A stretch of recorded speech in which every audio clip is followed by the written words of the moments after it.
Hey hello everyone, শুরু করছি শুকনো পাতার নূপুর পায়ে পর্ব সংখ্যা ২১। আমার ইংরেজি আর আইসিটি পরীক্ষাটা খুব খারাপ হয়েছে। আপনি ইংরেজিটা একটু বেশি মার্কস দেবেন কেমন? ক্লাসে সবার থেকে যেন আমার মার্কস বেশি হয়। বারিশের মুখে খাবারের লোকমা তুলতে তুলতে বলল ঝিলমিল। বারিশ ল্যাপটপে কাজ করছে। খাবার মুখে নিয়ে তা শেষ করে বলল, পারবো না। ঝিলমিল কপাল গুটিয়ে বলল, আপনি কিন্তু আমার হাতে খাবার খাচ্ছেন। তো প্রতিদিন রাতে আমি আপনাকে খাইয়ে দেই, আর আপনি আমার জন্য এতটুকু করতে পারবেন না? ওটার সাথে এটার সম্পর্ক কি? হ্যাঁ হ্যাঁ, দিতে হবে না। আনায়াকে বেশি করে দিয়েন মার্ক। আনায়াকে? বারিশ যেন সত্যিই চিনতে পারছে না। আনায়াকে চেনেন না? আপনার প্রিয় স্টুডেন্ট, প্রতিদিন সামনের বেঞ্চে বসে। হ্যাঁ, আমার প্রিয় স্টুডেন্ট। বারিশ এখনো চিনতে পারেনি, কারণ সামনের বেঞ্চে অনেকেই বসে। আর নাম মনে রাখা তো বারিশের কাছে অসম্ভব। কে জানে কার কথা বলছে। ঝিলমিলের মুখের ভাব কেমন বদলে গেল। এবারে লোকমাটা হালকা ঝটকা মেরে বারিশের মুখে দিল। এর চেয়ে তো ফাহিম স্যারই ভালো। সেদিন আইসিটি পরীক্ষা নিয়ে চিন্তিত হয়ে শুধু ঝিলমিল বলেছিল, স্যার আমার পরীক্ষা তেমন ভালো হয়নি। ফাহিম স্যার চোখ মেরে বলেছিল, চিন্তা করো না, আমি আছি তো। আর কি চাই? এর মানে তো স্যার ঝিলমিলকে ভালোই মার্ক পাইয়ে দেবে। আর এই লোক? এরপর থেকে নিজের হাতে খাবেন, নয়তো আনায়াকে বলবেন এসে খাইয়ে দিতে। আনায়া কে? ল্যাপটপ থেকে চোখ সরালো বারিশ। বললাম তো একটু আগে, আপনার প্রিয় স্টুডেন্ট। হ্যাঁ, আমার প্রিয় স্টুডেন্ট। আবারও ঠিক একই কথা বলে কাজে মনোযোগী হলো সে। ঝিলমিল পরবর্তী লোকমাটা আর দিল না বারিশকে। খাবারে পানি ঢেলে দিয়ে প্লেট নিয়ে রুম থেকে বের হয়ে গেল। বারিশ একবার তাকালো সেদিকে, কিন্তু কিছু বলল না। রুমে এসে লাইট বন্ধ করে শুয়ে পড়ল ঝিলমিল। বারিশ এখনো বিছানায় কাজে মগ্ন। তবে কিছুক্ষণ পর সেও ল্যাপটপ বন্ধ করে একপাশে রেখে শুয়ে পড়ল। ঝিলমিল মাথা থেকে পা পর্যন্ত কাঁথা এমনভাবে মুড়ি দিয়ে শুয়ে আছে যেন একটা তাগড়া ভূত কাঁথার নিচে বাসা বেঁধেছে। কিছু সময় পর হতে এক অদ্ভুত গা ছমছমে শব্দ ভেসে এলো তার কানে। কাঁথার ভেতর থেকেই আটকে ওঠে ঝিলমিল। আবারও সে ভয়ানক শব্দ। শব্দটা কেমন যেন খসখসে, অতি প্রাকৃতিক আর অস্পষ্ট, ঠিক যেন নিঃশব্দ রাতে খুব কাছে এসে কেউ দাঁতে দাঁত ঘষছে।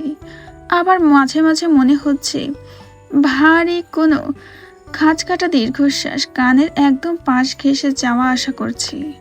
শিরশির দিয়ে উঠল ঝিলমিলের পুরো সর্বাঙ্গ। গায়ের লোম খাড়া হয়ে গেল। এই চার দেওয়ালের বন্ধ রুমে ভূত আসবে কোত্থেকে? ভূত বলতে তো বাস্তবে কিছু নেই, তবে এমন হাড়হিম করার শব্দটা আসছে কোত্থেকে? মনে হচ্ছে ঠিক তার গা ঘেঁষে কেউ শুয়ে আছে, এই গুঙানির মতো শব্দটা করে যাচ্ছে।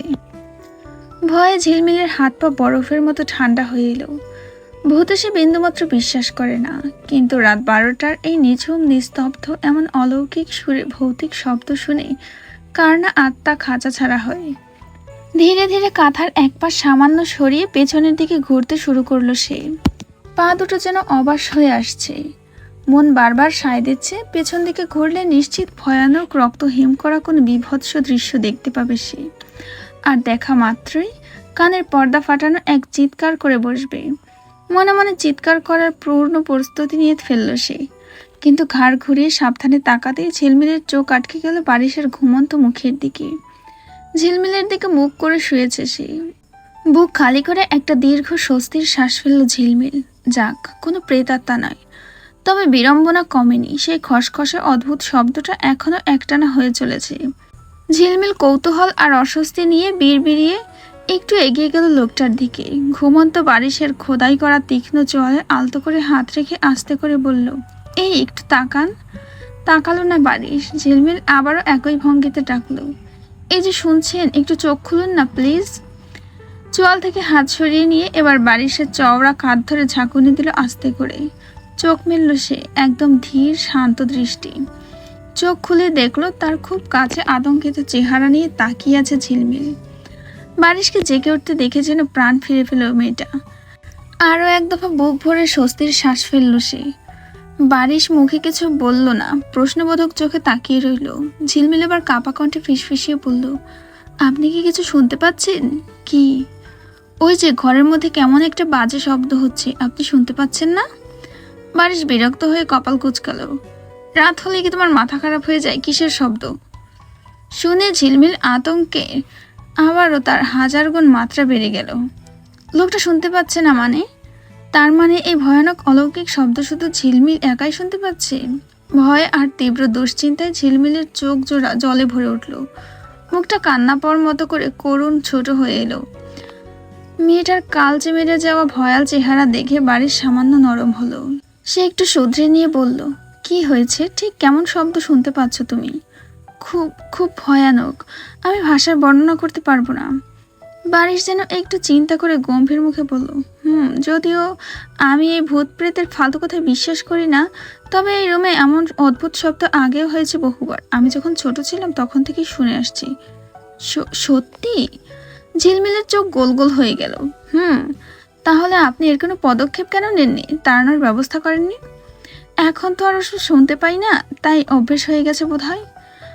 কিন্তু আমি তো স্পষ্ট পাচ্ছি। তাতে আমার কি, গিয়ে ঘুমিয়ে পড়ো বলে বাড়ির শান্ত মুখে আবারও চোখ দুটো বন্ধ করে নিল। রাগে অসহায়ত্বে আর এক মুহূর্ত না ভেবে 2 হাতে বারিশের টি-শার্ট শক্ত করে খামচে ধরল। আপনার কি মানে? আপনি কালকে যে কোনো মূল্যে একজন হুজুর ডেকে এনে এই ঘর ঝাড়ফুঁক করাবেন। একটা ব্যবস্থা আপনাকে করতেই হবে।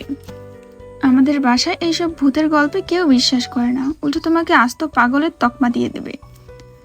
বারিশের টি-শার্ট ঝিলমিল আরো শক্ত করে আঁকড়ে ধরল, কিন্তু শব্দটা এমনভাবে আসছিল আর কিছু বলতে পারল না আপাতত। কোনো উপায় না পেয়ে ঝিলমিল চোখ দুটো শক্ত করে বুজে ফেলে বারিশের শক্ত চওড়া বুকের ওপর আলতো করেই নিজের মাথাটা ঠেকিয়ে দিল। যতবার ওই অদ্ভুত খাঁচকাটা শব্দটা নিঝুম ঘরের মধ্যে গম গম করে উঠছিল, ততবার শিউরে উঠে বারিশের টি-শার্টের কাপড় নিজের মুখটা আরো শক্ত করে গুজে দিচ্ছিল। ভয়ের চোটে তার পুরো শরীরটা তখন থরথর করে কাঁপছিল। বারিশ নিঃশব্দে ঠোঁটের কোণে হালকা বাঁকা হাসি ফুটালো। সে এক হাত বাড়িয়ে ঝিলমিলের পিঠের ওপারে রেখে অন্য হাতটা সাবধানে বালিশের পাশ থেকে তুলে নিল নিজের ফোন। ফোনের স্ক্রিনে একটা অ্যাপস থেকে আওয়াজ ভেসে আসছিল, যেখানে একটা স্পেশাল ভৌতিক সাউন্ড ইফেক্ট প্লে হচ্ছিল এতক্ষণ। বারিশ স্ক্রিনের উপর আঙুল ছুঁয়ে এক ক্লিক করতে অডিও ফাইলটা বন্ধ হয়ে গেল। হুট করে পুরো ঘরে নেমে এলো একদম পিনপতন নীরবতা। কিন্তু সেই নীরবতার মধ্যেও ঝিলমিল ভয়ে শক্ত হয়ে লেপ্টে রইল সেই অনর বুকের ওমেই। তুমি আবার ড্রাগস নিয়েছো দেখি? আচমকা দিঘির রুমে নিজের মাকে প্রবেশ করতে দেখে চমকে উঠল দিঘি। কদিন ধরে রুম থেকে বের হয় না সে, অফিসেও যায় না, সেই জন্য নূরজাহান চৌধুরী সকাল সকাল এসেছেন তার রুমে। হ্যাঁ, অস্বীকার করার কিছুই নেই, কারণ সারা রুমের সব ছড়িয়ে ছিটিয়ে আছে। তুমি কি শুধরাবে না একটু? কেন এমন হচ্ছ? দিঘি রুম থেকে বের হতে হতে বলল, তোমার ঘ্যান ঘ্যান শোনার সময় নেই মা, আমি বের হলাম। নূরজাহান চৌধুরী একটা দীর্ঘশ্বাস ফেলেন।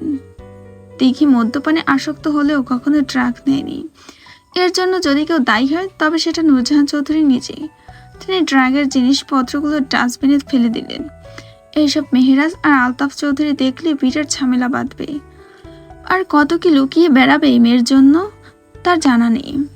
নিচে আসতেই দেখল ডাইনিং টেবিলে মেহেরাজ, আলতাফ চৌধুরী আর তাহসিন বসে ব্রেকফাস্ট করছে। জিহানকে নাজমা বেগম খাইয়ে দিচ্ছেন।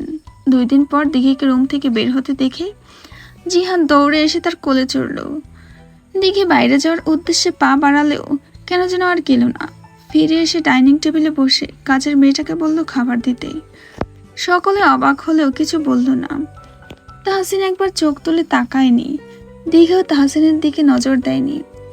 নূরজাহান চৌধুরীও নিচে খেতে বসলেন। খাবারের মাঝেই হঠাৎ দিঘি বলে উঠল, তোমার ছেলে কেমন আছে? সকলের খাওয়া থেমে গেল। তাহসিন ছাড়া উপস্থিত কেউই বুঝল না দিঘি কাকে উদ্দেশ্য করে কথাটা বলল। তবে দিঘির তীক্ষ্ণ দৃষ্টি ছিল তাহসিনের দিকেই। ওর ছেলে আসবে কোত্থেকে? আলতাফ চৌধুরী অবাক হয়ে বললেন। রাতে আবারও কিছু খেয়েছিস নাকি দিঘি? আজে বাজে বকছিস? মেহেরাজও যোগ করল। আমি ঠিক আছি, যাকে প্রশ্ন করেছি তাকে উত্তর দিতে দাও। দিঘির গলায় বরফ শীতল ভাব। তাহসিন শান্ত গলায় বলল, ভালো আছে।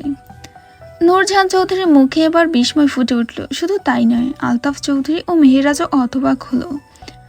তোমার বাচ্চা আছে তাহসিন? মেহেরাজ শুধালো, আছে। এবার নূরজাহান চৌধুরী বললেন, আমাকে তো বলেছিলে তোমার কেউ নেই। তাহসিন চুপ করে রইল। সে সত্যি বলেছিল তার কেউ নেই। খানিক থেমে বলল, তখন জানানো জরুরি মনে হয়নি আম্মা, এজন্য সরি। বাহ, নাম কি তোমার ছেলের? বয়স কত? তাহসিন একবার দিঘির দিকে তাকালো, তারপর ধীর কণ্ঠে বলল, দিহানুর তাহসিন দিগন্ত, বয়স 2 বছরের একটু বেশি। দিঘি তাহসিনের দিকে তাকিয়েছিল। নামটা শুনতে তার দৃষ্টি স্তব্ধ হয়ে গেল। এদিকে নাম আর বয়স শুনে নূরজাহান চৌধুরীর শরীরটা যেন না চাইতেও ঝাঁকুনি দিয়ে উঠল। মেহেরাজ হেসে বলল, আরে, নামটা তো একদম আমাদের দিঘির মতো। দিঘির পুরো নাম দীপানুর চৌধুরী দিঘি। মেহেরাজ স্বাভাবিকভাবে বললেও তাহসিন হাসল না। নিজের খাবারের প্লেটে নজর রেখে নিচে গলায় বলল, এটা খুবই স্বাভাবিক। কি হলো আম্মা, আপনি খাচ্ছেন না কেন? আলতাফ চৌধুরী মাকে ডেকে বলল। নূরজাহান চৌধুরী নড়ে চড়ে বসলেন, খেতে শুরু করলেন আবারও। তুই এখনো কি করিস এখানে ঝিলমিল? বাসায় যাবি না? ঝিলমিলকে খালি ক্লাসরুমে একা বসে থাকতে দেখে শুধালো রোদ্দুর। কলেজ ছুটি হয়েছে মিনিট 10 আগে। পরীক্ষা শেষ হওয়ার পর আজই প্রথম ক্লাস, তাই শিক্ষার্থীর উপস্থিতি এমনিতেই কম। ইরানও আজকে আসেনি। ঝিলমিলও আসতো না, যদি না বারিশ থেকে জোর করে নিয়ে আসতো। ছুটির পর রোদ্দুর মেইন গেট পর্যন্ত চলে গিয়েছিল, কিন্তু পেছনে ঝিলমিলকে দেখতে না পেয়ে আবারও খুঁজতে খুঁজতে ক্লাসে এসেছে। আমার বাবা আসবে, তুই চলে যা। গেটের ওইখানে চল, একা একা বসে থাকবি? ওখানে রোদ, তুই যা। রোদ্দুর কিছুক্ষণ অনিশ্চিত ভঙ্গিতে দাঁড়িয়ে রইল, কিন্তু তারও তাড়া ছিল, তাই না দাঁড়িয়ে চলে গেল। রোদ্দুরের পায়ের শব্দ মিলিয়ে যেতেই ঝিলমিলের ভেতরের যন্ত্রণাটা আটকাতে তলপেট চেপে ধরে সোজা বেঞ্চের উপর ঝুঁকে পড়ল। তলপেটটা যেন ভেতর থেকে কেউ নিংড়ে মুচড়ে ধরছে। শির দ্বারা বেয়ে হাড় কাঁপানো একটা অস্বস্তির ঢেউ নেমে যাচ্ছে কোমর আর পায়ের দিকে। মনে হচ্ছে কোমর আর উরুর সংযোগ স্থল থেকে মাংসপেশি ভেঙে আলাদা হয়ে যাচ্ছে। পা দুটোতে এক ফোঁটাও শক্তি আর ধরে রাখতে পারছে না। মেইলি এই শারীরিক যন্ত্রণায় ভীষণ অসহায় লাগছে তার। প্রতি মাসের এই বিশেষ দিনের সূচনা সবসময় তার জন্য এমন এক নিদারুণ যন্ত্রণা বয়ে নিয়ে আসে যে শরীরকে একদম অচল করে ফেলে। তবে এখন তলপেটের অসহ্য ব্যথার চেয়েও বড় বিপত্তিকর ও আতঙ্ক কাপড়ে দাগ লেগে যাওয়া। দাঁড়ানোর কোনো উপায় নেই। এখন যদি ক্লাসে কেউ ঢুকে পড়ে, কেউ যদি দেখে ফেলে। অস্বস্তিতে ঝিলমিলের চোখ ভিজে এলো। এই অসার যন্ত্রণাকাতর শরীর নিয়ে সে যে এখন ক্লাসের এই বেঞ্চে পুরোপুরি বন্দি নিজের এক অসহায়ত্বের মাঝে। ইরানটা কেন যে আজ এলো না? এই মুহূর্তে একটা পরিচিত হাতের স্পর্শ বা একটু আড়াল ছাড়া সে যেন পৃথিবীর সব থেকে অসহায় মেয়ে। যত অস্বস্তিকর ঘটনা কেন ঝিলমিলের সাথেই হয়। নিস্তব্ধ করিডোর থেকে হঠাৎই বুটের আওয়াজ ভেসে আসে, যেন খুব দ্রুত ক্লাসের দিকে আসছে কেউ। বুটের খটখট আওয়াজ পেয়ে ধীরে ধীরে মুখ তুলল মেয়েটা। ঝাপসা চোখের দরজার দিকে তাকাতেই রাগে চোখে দাঁড়িয়ে থাকা বারিশকে দেখলো ঝিলমিল। ঝিলমিলের পুরো চোখ মুখ লাল হয়ে আছে যন্ত্রণায়। চোখের কোণে জমা হয়ে আছে কষ্টে চেপে রাখা জল। মানুষটাকে সামনে দেখতে মনটা যেন আরো ব্যাকুল হয়ে উঠল। বুকের ভেতরে জমে থাকা কান্নার বাঁধটা ভাঙার উপক্রম করলো তার। বারিশের চেহারায় এতক্ষণ রাগ আর বিরক্ত থাকলেও ঝিলমিলের কান্নার অত রক্তিম অসহায় মুখটা চোখে পড়তেই তা নিমিষেই মিলিয়ে গেল। কেমন উদ্বেগ ফুটে উঠল তার ধারালো মুখে। ঝড়ের বেগে এগোতে এগোতে ঝিলমিলের কাছে এসে ব্যস্ত গলায় বলল, কাঁদছো কেন? কে মেরেছে? যন্ত্রণার মধ্যেও ঝিলমিলের কপালে বিরক্তির ভাঁজ ফুটে উঠল। সে চোখ মুখ খিচে ক্ষীণ কণ্ঠে বলল, কে মারবে আমায়? আমি কি ছোট বাচ্চা? বারিশের কুচকানো কপালে কিছুটা চিন্তা দেখা গেল। তাহলে এখানে এভাবে বসে আছো কেন? কখন থেকে নিচে গাড়িতে তোমার জন্য অপেক্ষা করছি আমি। ঝিলমিল যন্ত্রণায় চোখ দুটো বুজে ফেললো। বিড়বিড় করে বলল, আমার খুব পেটে ব্যথা করছে, আপনি চলে যান, আমি পরে আসবো। আমি চলে যাব মানে? বাড়ির সরু চোখে ঝিলমিলের পেটের শক্ত করে চেপে রাখা হাত দুটোর দিকে তাকালো। কোথায় ব্যথা করছে দেখি? একদম কাছে আসবেন না বলে ঝিলমিল নিজের বাহু দুটো দিয়ে পেটটা আরো শক্ত করে চেপে ধরে বেঞ্চের উপর কুঁকড়িয়ে গেল। বারিশ এক মুহূর্ত স্থির চোখে শান্ত হয়ে দাঁড়িয়ে রইল। ঝিলমিলের শরীর মোচড়ানো আর মুখের অসহায় ভঙ্গি দেখে পুরো বিষয়টা বুঝতে আর বাকি রইল না। গম্ভীর গলায় শ্বাস ছেড়ে বলল, আগে বলনি কেন? জানলে আজকে কলেজে নিয়ে আসতাম না। ঝিলমিল ব্যথার চোখ বন্ধ রেখে ক্ষোভ প্রকাশ করে বলল, মনে করে দেখুন, আজ সকালে আমি আসতে চাইনি। উফ! বারিশের ইচ্ছে করলো এই মেয়েটাকে ধরে একটা আছাড় মারতে। এই মেয়ে তো রোজ সকালেই কলেজে না আসার জন্য বায়না ধরে। কোনটা তার ফালতু বাহানা আর কোনটা সত্যি কিভাবে বুঝবে? ঝিলমিলের ফ্যাকাশে হয়ে যাওয়া মুখটার দিকে তাকাতে আবার নরম হলো সে। একটু নরম গলায় বলল, খুব বেশি ব্যথা করছে, চলো আমার সাথে। বলতে ঝিলমিলকে কোলে তুলে নেওয়ার জন্য সামনের দিকে হাত বাড়ালো সে। ঝিলমিল এক ঝটকায় নিজের শরীরটা পেছনে নিয়ে বাধা দিল। আপনি চলে যান না, একটা আয়া খালাকে ডেকে দিন। যুবকের শক্ত চোয়াল দুটো আরো কঠিন হয়ে উঠল এবার। নিজের রাগ আর বিরক্তি সামলাতে একটা লম্বা শ্বাস নিল। তারপর আবারও তাকে ধরতে গেলে এইভাবে পিছু হটল ঝিলমিল। রুগ্ন গলায় বলল, আরে আমি এখন দাঁড়াতেই পারবো না। বারিশ আর কোনো কথা বাড়ল না, একদম চুপচাপ নিজের গায়ে থাকা উপরের শার্টের বোতামগুলো ঝটপট খুলে ফেলল। গায়ে এখন শুধু একটা স্লিভলেস টি শার্ট রইল তার। তারপর বেঞ্চ থেকে ঝিলমিলকে প্রায় এক প্রকার জোর করে দাঁড় করিয়ে শার্টটা ওর কোমরে সুন্দর করে পেঁচিয়ে বেঁধে দিল। আর মুহূর্তের মধ্যে কোনো আপত্তির সুযোগ না দিয়ে এক ঝটকায় ঝিলমিলকে নিজের কোলে তুলে নিল। হঠাৎ শূন্যে ভেসে উঠতে ভয়ে বারিশের গলা শক্ত করে জড়িয়ে ধরল ঝিলমিল।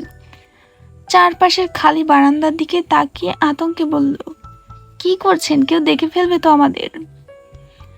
বারিশ ভারী পায়ে নিচে নামতে নামতে গম্ভীর গলায় গজগজ করে বলল, let them watch, I don't give a damn about anyone when you are in pain. Barish ঝিলমিলকে কোলে তুলে নিচতলা পেরিয়ে বাইরের মাঠের দিকে হেঁটে চলল।